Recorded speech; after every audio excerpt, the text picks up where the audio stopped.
ओम दुर्गाय नमः। जय माता दी। नमस्कार। मेरे YouTube चैनल एस्ट्रो वास्तु जी पर आप सभी का बहुत बहुत स्वागत है।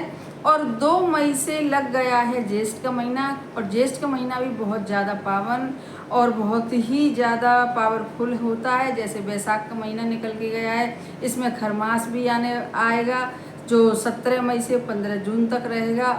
और जो इसका जो महीना है वह है 29 जून तक रहेगा, 2 मई से लेके जो बैसाख इसका जेठ का महीना है। तो अब आज मैं एक बहुत छोटा सा उपाय लेकर आई हूँ जो बहुत ही ज़्यादा पावरफुल है, आजमाया हुआ उपाय है। जिन भी लड़के लड़कियों के विवाह में बहुत ज़्यादा परेशानी आ रही हैं या घर में और भी बहुत सारी परेशानियाँ आ रही हैं, तो यह उपाय यदि आप मन से करेंगे, विश्वास के साथ करेंगे तो 101% रिजल्ट देगा। आजमाया हुआ उपाय है। इस उपाय को आप शनिवार को छोड़ के किसी भी दिन कर सकते हैं, सुबह कर सकते हैं, शाम को कर सकते हैं, रात को कर सकते हैं। लेकिन बस इतना है कि यदि सुबह करेंगे तो आपके घर 11 बजे से पहले तो आपको अपने घर के मंदिर में घी का दीपक जलाना है, लंबी बत्ती का। और यदि शाम को करेंगे, रात को करेंगे, तो आपको वही सरसों के तेल की लंबी बत्ती का दीपक जलाना है। एक छोटे से कलश में पानी भरना है और इस उपाय के लिए खासकर आपको लेनी है एक मिट्टी की मटकी। और उस मिट्टी की छोटी सी मटकी आप लीजिएगा, उसको जल से भरिएगा, उसमें 1 चुटकी चावल डालिएगा और एक पीला सिक्का जो 5 रुपया का सिक्का होता है वह उसमें डालिएगा। और डालने के बाद बस अपने मंदिर के बाहर आसन डाल के बैठ जाइएगा।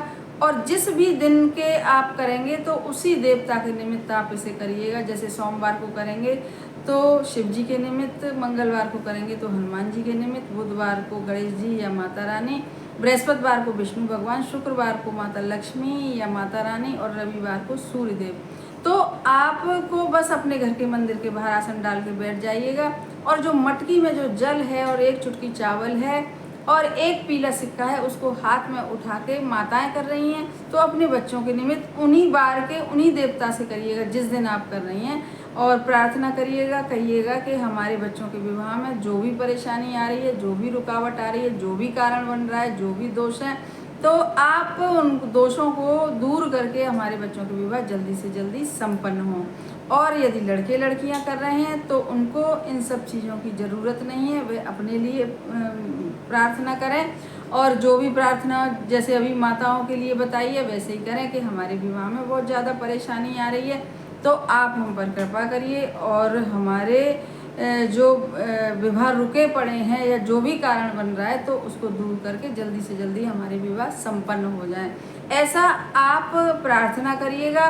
और प्रार्थना करने के बाद फिर जो वह मटकी है उसको वहीं पर रख दीजिएगा, उसी देवता के सामने, देवी देवता के सामने जो जिस दिन आप कर रहे हैं उसी बार का देवी देवता होना चाहिए। और फिर उसी का मंत्र आपको जैसे करना है, जैसे सोमवार को कर रहे हैं तो शिव जी का मंत्र है ओम नमः शिवाय, मंगलवार को यदि आप कर रहे हैं तो ओम हनुमते नमः, बुधवार को कर रहे हैं तो माता रानी का मंत्र ओम दुम दुर्गाय नमः, बृहस्पतिवार को कर रहे हैं तो ओम नमो भगवते वासुदेवाय, शुक्रवार को कर रहे हैं तो या तो माता लक्ष्मी का मंत्र आप करिए ओम श्रीम श्रेय नमः, या माता दुर्गा का ओम दुम दुर्गाय नमः।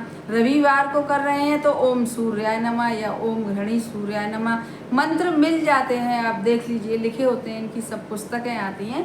तो करिएगा बस ऐसे ही कि जिस दिन आप करें उसी देवता के निमित्त करिएगा और उसी का मंत्र आप 11 या 21 बार करिएगा। और फिर इस मटकी को, जो मटकी हमारी हमने बताई है आपको छोटी सी, जिसमें 1 चुटकी चावल जल भर के और एक पीला सिक्का 5 का है, उसको उठा के आप उसी समय, चाहे आप जितने बजे कर रहे हो, चाहे सुबह 11 बजे से पहले, चाहे रात को 7 बजे, चाहे 8 बजे, चाहे 9 बजे, चाहे 10 बजे, तो उस मटकी को उसी समय उठा के अपने घर के ईशान कोण में रख देना। और ईशान कोण में रखते समय भी आप थोड़ी सी प्रार्थना करिएगा अपनी मनोकामना के लिए। और ईशान कोण बता दूं, जो ईशान कोण होता है तो वह उत्तर और पूर्व का कोना होता है, जहाँ पर अक्सर कहा जाता है कि घर में जब भी आप मंदिर बनाएं तो ईशान कोण में ही बनाएं। तो वहाँ पर आप इस मटकी को कहीं ऊंचाई पे उठा के रख दीजिएगा, मतलब ऐसी जगह रखिएगा कि जैसे ज़मीन में नहीं रखिएगा कि झाड़ू लग रही है या जो भी परेशानी हो रही है। तो आप इस मटकी को थोड़ी सी ऊंचाई पे रखिएगा अपने घर के ईशान कोण में। तो फिर आप देखेंगे, और जब जिस दिन आपने मटकी को रखा है उसी दिन जब दूसरा बार आए तो आप इसका पानी बदल सकते हैं, चावल बदल सकते हैं, और चावल और जो पानी है वह किसी पेड़ पौधे में डाल दें और नया इसमें पानी भर दें, दोबारा से एक चुटकी चावल भर दें और सिक्का वही रहने दें। जो पहला सिक्का है, मटकी भी वही रहेगी, सिक्का भी वही रहेगा।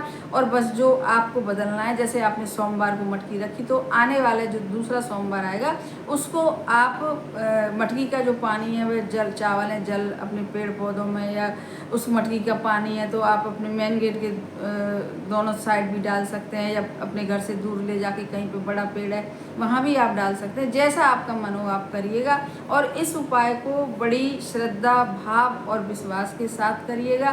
तो आप देखेंगे कि कितनी जल्दी से जल्दी आपके घर की जितनी भी नेगेटिविटी थी, क्योंकि जितने भी जो बच्चों के विवाह में जितनी भी रुकावटें आती हैं, जितनी भी परेशानियां आती हैं, तो वह आती हैं केवल और केवल नेगेटिविटी की वजह से। और नेगेटिविटी की वजह से उनके ग्रह नक्षत्र भी खराब हो जाते हैं, और बहुत सारे जो भी सातवां घर जो कुंडली का होता है वह भी अशुभ हो जाता है यदि घर में वास्तु दोष लग जाते हैं, पितृ दोष लग जाते हैं। तो इसलिए इन सब चीज़ों को सही करने के लिए आपको सबसे पहले ऐसे उपाय करने चाहिए कि जो नेगेटिविटी को घर की निकालें और वह जल्दी से जल्दी आपके जो भी मनोकामना है उसको पूरी करें। तो हमारे चैनल को सब्सक्राइब करिए, वीडियो को ज़्यादा से ज़्यादा शेयर करिएगा, और यदि पसंद आए तो लाइक भी करिएगा, और कमेंट बॉक्स में लिखिएगा जिस भी बार को आप उपाय कर रहे हैं उसी बार के देवी देवता का नाम कमेंट बॉक्स में लिखिएगा। धन्यवाद।